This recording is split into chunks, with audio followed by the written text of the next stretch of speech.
Salut tout le monde, bienvenue à Finances fondamentales, le podcast d'éducation financière qui se prend pas au sérieux. Chaque semaine, je te synthétise un livre qui touche de près ou de loin les finances personnelles et l'investissement boursier. Je te résume donc des centaines d'heures de lecture de façon simple avec des exemples concrets et transparents. Si tu souhaites prendre en main ta santé financière, t'es à la bonne place. C'est parti, bon podcast!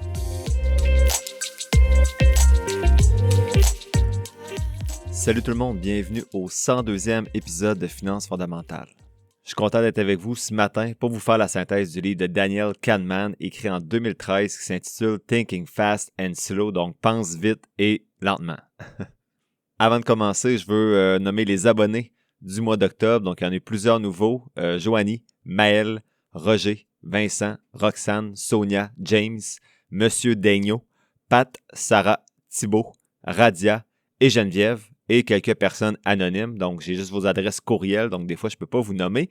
Donc, merci beaucoup pour le soutien. Super apprécié. Je rappelle que ceux qui s'abonnent au podcast ont accès à un épisode supplémentaire à chaque premier jeudi du mois, ainsi qu'à tous mes documents que j'utilise pour analyser les compagnies en bourse, soit mes analyses à moi, également un fichier vierge pour faire vos propres analyses et un guide pour utiliser tout ça de la bonne façon. Il y en a qui m'écrivent, est-ce que si je m'abonne, j'ai accès à tous les épisodes des abonnés depuis le début? Donc oui, si vous vous inscrivez, vous avez accès à tous les épisodes des abonnés qui ont été faits depuis le début du podcast. Si je ne vous ai pas nommé, faites-moi signe. Les documents ont été envoyés dimanche passé. C'est pas vrai, ils ont été envoyés vendredi passé, donc il y a 4 jours à peu près, là. Donc si vous ne les avez pas reçus, faites-moi signe. Puis je vais pouvoir vous les envoyer. C'est aussi simple que ça. J'aimerais aussi prendre le temps de nommer certaines personnes abonnées là, qui le sont depuis 2023 et 3 personnes là, depuis le premier mois où j'ai proposé cette option-là. Donc, Michael, Marianne et Max qui m'ont fait croire que c'était possible que ça fonctionne, cette option-là d'abonnement. Aussi Catherine, Karine, Joe, Pierre, Alex, Fanny. Bon, le prochain, Léo, ça compte pas, c'est un de mes amis. Mais merci Léo. François, Austin, Olivier, Francis. Et c'est pas mal ça. J'ai terminé ma phrase comme s'il y en avait d'autres, mais c'est les personnes qui sont abonnées depuis 2023, donc un gros merci. Je nomme également les gagnants du concours. Donc à l'épisode 100, il y a 2 semaines, j'avais fait un concours, 2 personnes qui pouvaient gagner un accompagnement avec moi ou l'offrir à quelqu'un de leur choix s'ils ne ressentent pas le besoin d'avoir une séance d'accompagnement de 60 minutes. Donc l'image de l'épisode 100 a été partagée quelques fois. Et les 2 gagnants sont Frédéric Gauthier et Mathieu Allard. Donc vous avez juste à m'écrire sur Facebook ou sur mon Gmail pour prendre un rendez-vous pour cette séance d'accompagnement-là. Donc, on va répondre à vos questions, identifier des FNB, peu importe, différentes façons de vous accompagner selon vos besoins. Et également pour l'accompagnement de la manœuvre de Smith, donc une rencontre avec Jean-François Tremblay qui fait des publicités sur le podcast pour la manœuvre de Smith. Donc, c'est Marc-André Penneau. Donc, Frédéric Gauthier et Mathieu Allard, écrivez-moi pour l'accompagnement. Et Marc-André, tu peux m'écrire pour la rencontre avec Jeff Tremblay pour la manœuvre de Smith ou offrir cette rencontre-là à quelqu'un de ton entourage. Merci à tout le monde qui a partagé l'image du podcast. Donc, la semaine de l'épisode 100, là, on a pogné le 26 000 écoutes en une semaine. Donc, c'est la meilleure semaine depuis que le podcast existe. C'est assurément mieux que les 3 écoutes que j'ai eues dans le premier mois de diffusion du podcast. Donc, une écoute qui venait de moi, une de ma conjointe puis une de ma mère. Bref, avant de commencer, je vous rappelle toujours que les informations que je communique dans le podcast sont dans un but strictement éducatif, ce n'est pas des conseils financiers. Je t'invite à consulter un professionnel pour avoir des conseils qui sont spécifiques à ta situation parce que je ne peux pas être tenu responsable de tes décisions financières. Donc, le livre de Daniel Kahneman, donc Thinking Fast and Slow. D'abord, l'auteur Daniel Kahneman, c'est un prix Nobel d'économie. Puis c'est pas distribué à n'importe qui ce prix-là. Donc, par conséquent, cet auteur-là a fait quelque chose qui vaut la peine d'y prêter attention.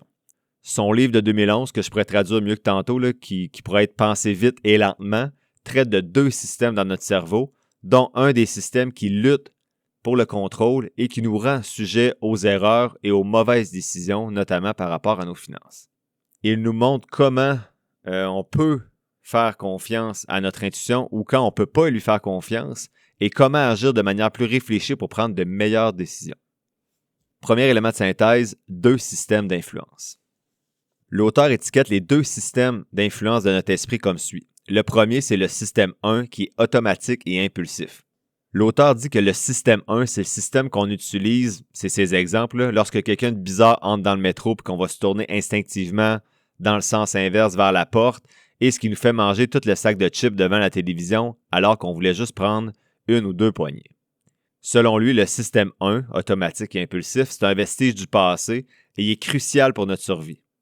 Ne pas avoir à réfléchir avant de sauter loin d'une voiture quand elle vous klaxonne, c'est assez utile, mais vous allez voir plus tard que ce système-là n'est pas nécessairement utile pour toutes les décisions de notre vie, bien sûr. Le système 2 qu'il appelle, c'est le système plus conscient, attentif. Ce système-là va nous aider à exercer un contrôle de soi, donc de nous-mêmes, et va nous aider également à concentrer notre attention délibérément sur un objet ou une situation.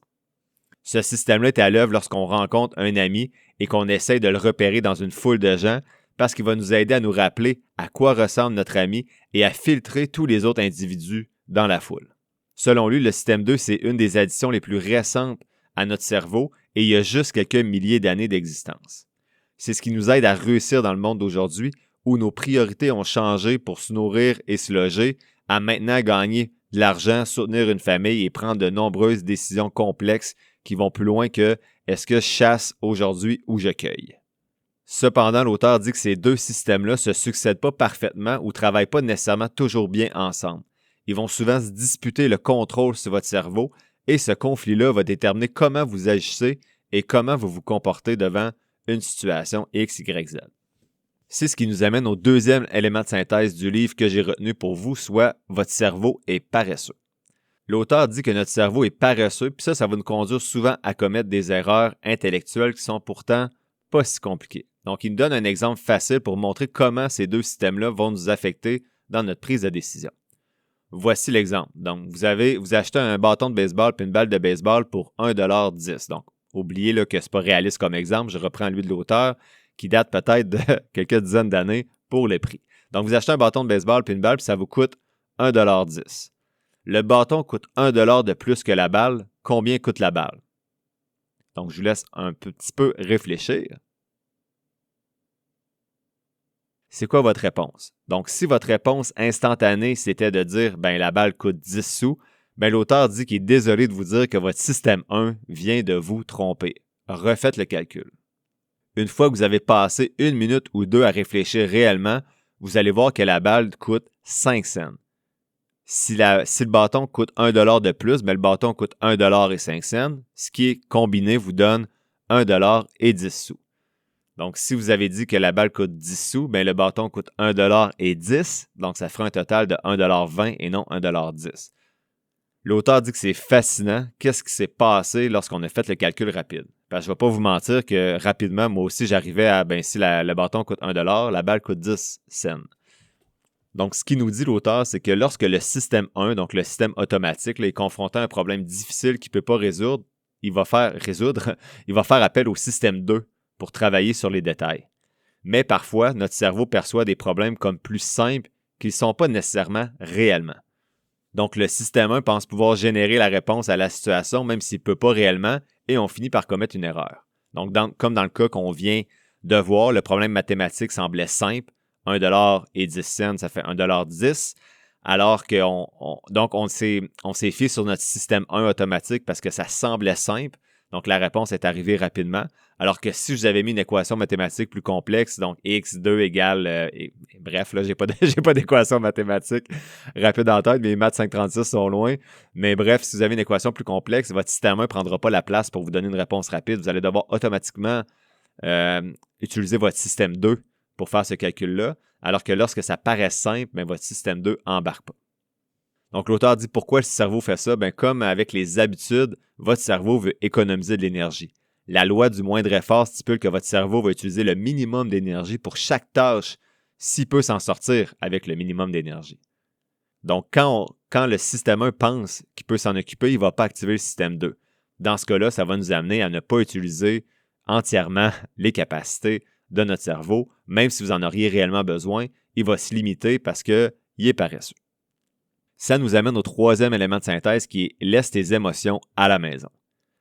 Donc, l'auteur dit que lorsqu'on prend des décisions qui concernent l'argent, nos émotions devraient rester à la maison. Il dit qu'il y a des recherches, notamment celle de Milton Friedman, qui montrent que l'être humain réagit en fonction d'une pensée rationnelle, mais il dit que ça ne nous ressemble pas tout à fait. Il dit d'imaginer 2 scénarios. Premier scénario, on vous donne 1000 $, puis ensuite, on vous dit, tu as le choix entre recevoir un autre 500 $ fixe, donc tu vas avoir 1500 $ au total, ou prendre un risque de 50% pour gagner encore 1000 $. Donc, soit tu as 1500 assurés, ou bien tu prends la chance d'avoir 2000 $, mais ça se peut que tu te retrouves avec 1000 $ dans tes poches, tu as une chance sur deux d'avoir 2000 $. Deuxième scénario, on vous donne 2000 $. Ensuite, vous avez le choix entre perdre 500 $ assurément, donc fixe, ou prendre un risque avec une chance de 50% de perdre encore 1000 $. Quel choix vous feriez pour chacun? Donc, dans le premier choix, tu as 1000 $. Est-ce que tu acceptes l'autre 500 $ ou tu prends la chance de gagner 1000 $ supplémentaire, une chance sur deux? Et dans le deuxième scénario, tu as 2000 $. Ensuite, tu as le choix de perdre 500 $ ou bien prendre la chance de perdre encore 1000 $.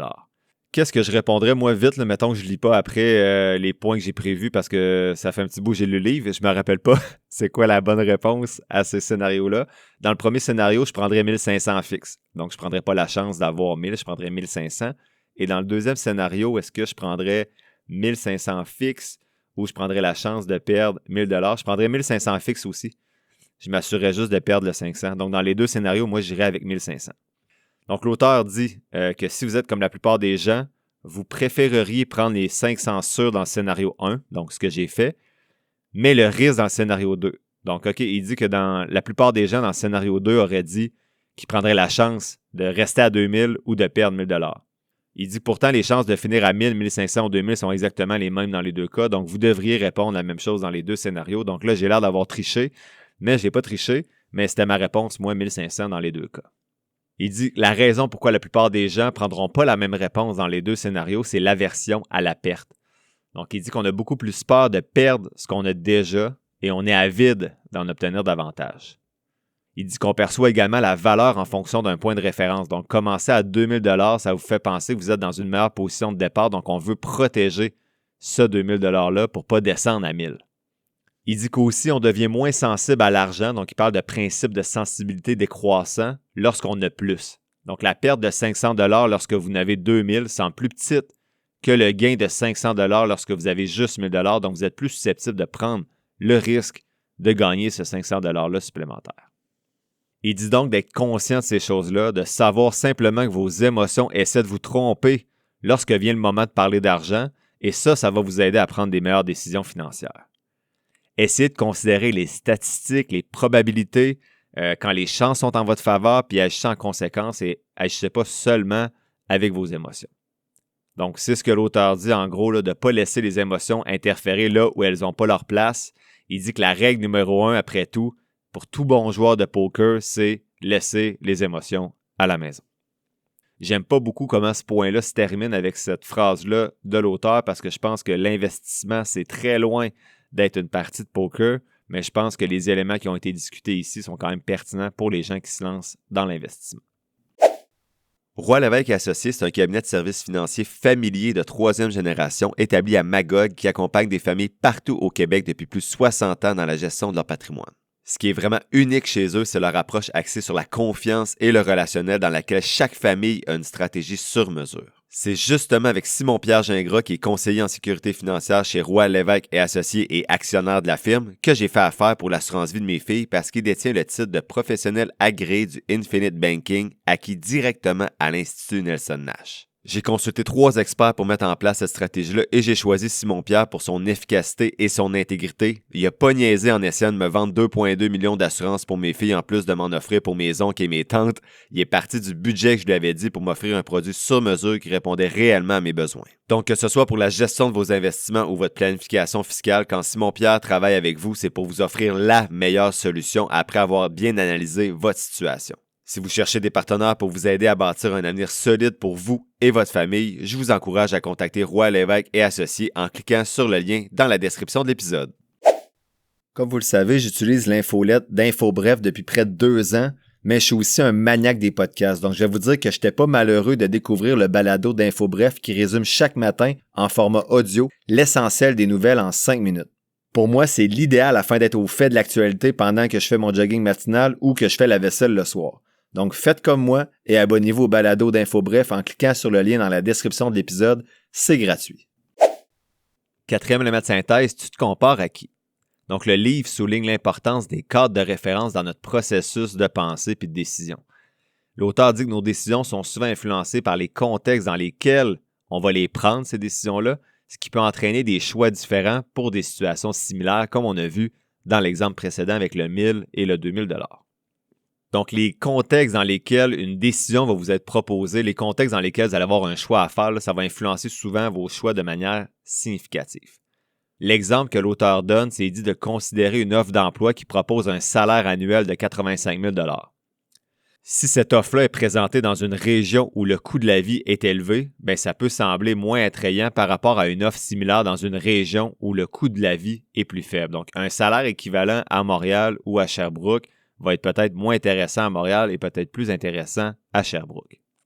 Dans ce cas-là, le contexte, bien, c'est le niveau de vie, le coût de la vie dans la région dans laquelle vous habitez. Même chose si tu te compares à ton chum qui gagne 300 000 $ ou à celui qui gagne 30 000 $. Ou à tes voisins dans un quartier riche ou à tes voisins dans un quartier plus pauvre. La richesse est bien relative si on parle en chiffres et encore plus quand on parle de la vraie richesse humaine.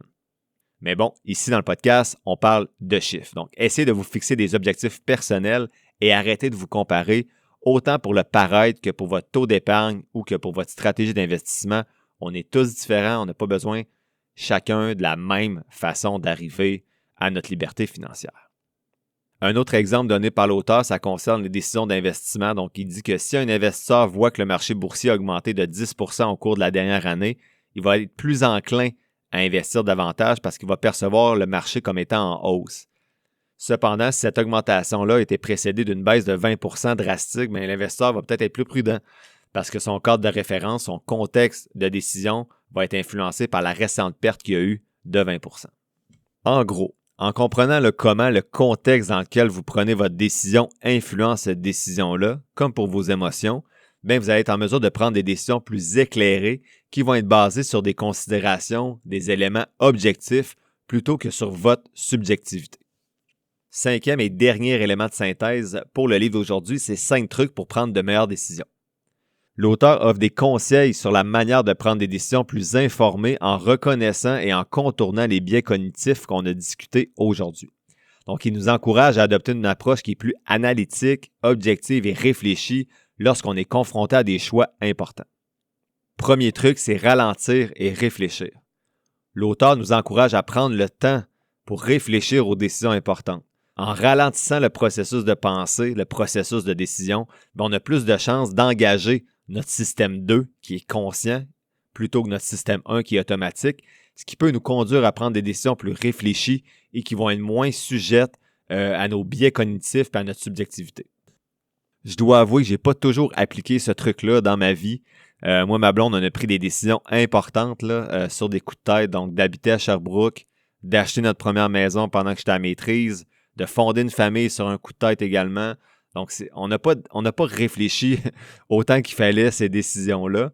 Finalement, tout a bien tourné. On a été chanceux ou on a créé notre chance, mais honnêtement, il y a des décisions plus importantes là, qui se réfléchissent. Donc, est-ce qu'on voyage à Disney cette année ou juste l'année prochaine, dans 3 ans?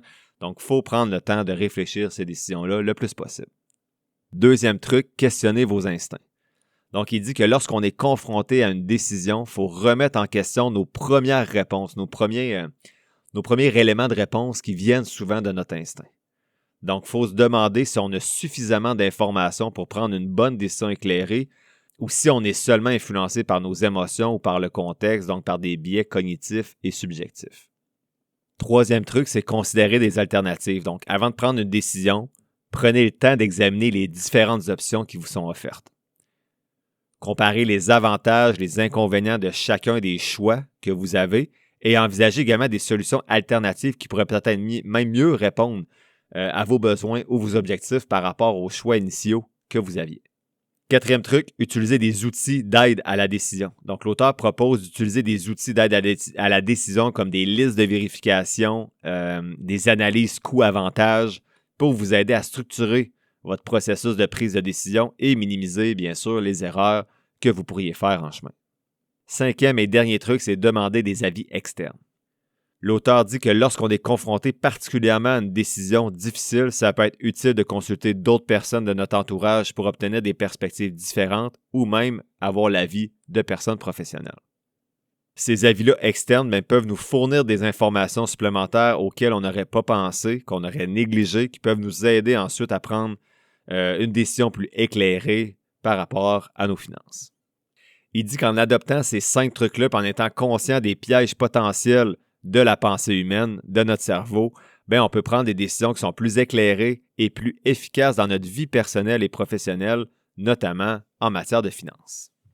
En conclusion, le livre montre comment nos 2 systèmes dans notre cerveau, le système automatique et conscient, se disputent constamment le contrôle de nos comportements, de nos actions et de nos décisions.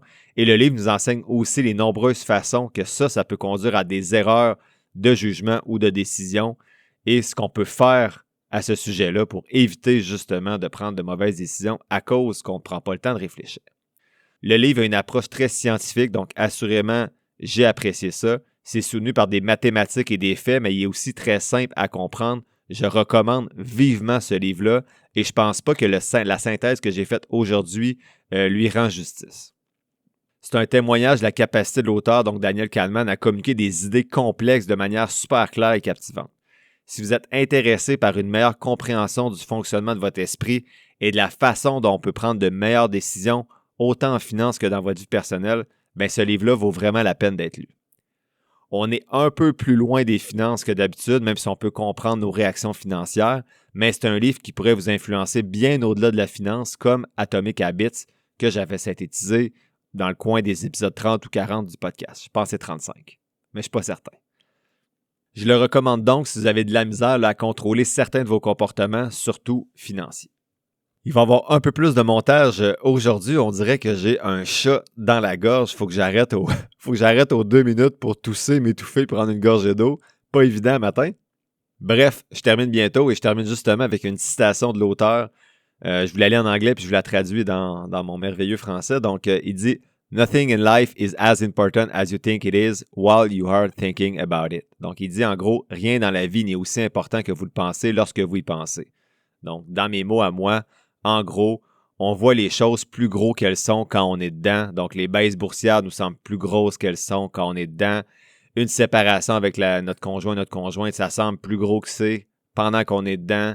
Les dettes, ça semble plus gros que ce l'est quand on est dedans. Donc, les moments difficiles nous semblent toujours plus graves qu'ils le sont réellement si on prenait le temps de reculer pour avoir une vue d'ensemble. Le key point, qu'est-ce que je retiens de ce livre-là? Ralentir le rythme, autant pour nos décisions que pour la vie de tous les jours. Ça, c'est mon ajout philosophique. Lui, il parlait juste de décisions, bien sûr, mais je pense que c'est important également dans la vie de tous les jours d'essayer de ralentir le rythme. Par contre, si vous êtes déjà lent ou trop lent puis que vous ne travaillez pas beaucoup, peut-être dans votre cas, il faudrait l'augmenter un peu. La semaine prochaine, je fais la synthèse du livre de David Bach, écrit en 2019, qui s'intitule « The Latte Factor », donc le facteur latte, le facteur café latte, on pourrait dire. Ce jeudi, il n'y a pas d'analyse d'action parce que c'est le 18e épisode des abonnés. Je réponds à 4 questions. Donc, est-ce que je devrais payer une dette à 7% ou investir dans mon CELI? Est-ce que je devrais investir dans des REITs? Est-ce que c'est intéressant un compte CELI temporaire à 5,1% garanti? Et je vous présente le cas d'une personne accompagnée avec 1% de rendement de 2015 à 2023. L'épisode tire à sa fin, j'espère que tu l'as apprécié et merci d'avoir passé un peu de temps avec moi aujourd'hui. Si tu apprécies le podcast, il y a 3 choses gratis que tu peux faire pour m'aider. 1. Partager le podcast sur tes réseaux sociaux. 2. T'abonner, suivre ou donner quelques étoiles au podcast selon la plateforme sur laquelle tu m'écoutes. Et 3. Me suivre sur la page Facebook du podcast. Si tu veux me soutenir davantage, tu peux t'abonner pour $3,99 par mois au podcast et ainsi avoir accès à un épisode spécial supplémentaire chaque mois, en plus d'avoir accès à mon outil d'analyse. Toutes les informations pour me soutenir sont quelque part dans la description de l'épisode. Sinon, oublie pas que je ne suis pas un expert, prends jamais ce que je dis pour du cash, fais toujours tes propres recherches. Sur ce, merci encore pour ton écoute et on se voit dans le prochain épisode de Finances fondamentales.